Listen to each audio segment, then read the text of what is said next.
The morning dawned bright and sunny, perfect for another walk. Elizabeth dressed quickly and left the house through the kitchen, taking a roll to tide her over until breakfast. This time, she headed farther afield, knowing her ankle was up to the challenge. Elizabeth walked towards the fence that separated Longbourn from Netherfield. From there, she planned to go on to the pond where she and William would often sit and talk.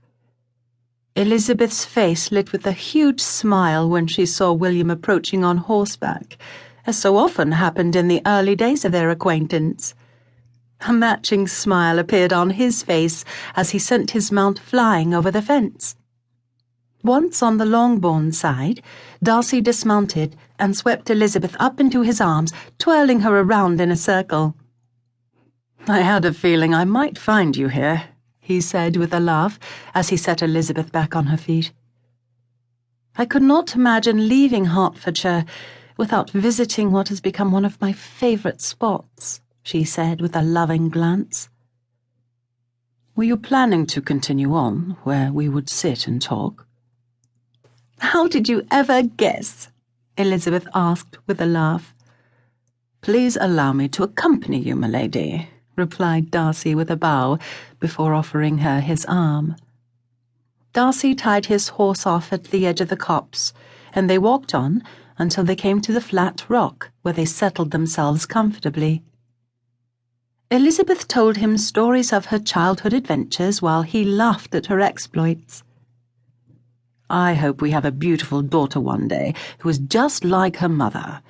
Perhaps she would allow me to attend her on some of her adventures.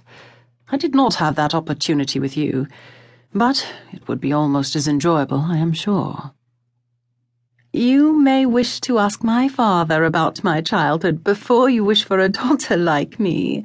He has often said I am the cause of much of his grey hair," she laughed. They talked on about their hopes and dreams for the future, until Elizabeth finally said, "I must return home, or I will not be ready for the picnic when you arrive." Darcy rose and reached a hand down to help Elizabeth to her feet. They returned to where his horse was tied. He reached out suddenly and lifted Elizabeth onto the saddle. He untied the horse and quickly mounted behind her.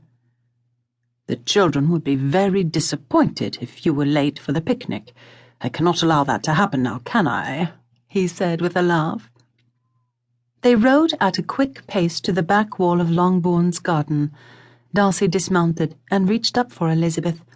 He slid her down his body and set her feet on the ground. He kissed Elizabeth's forehead and stepped away from her, saying, "Only 4 more days, my love."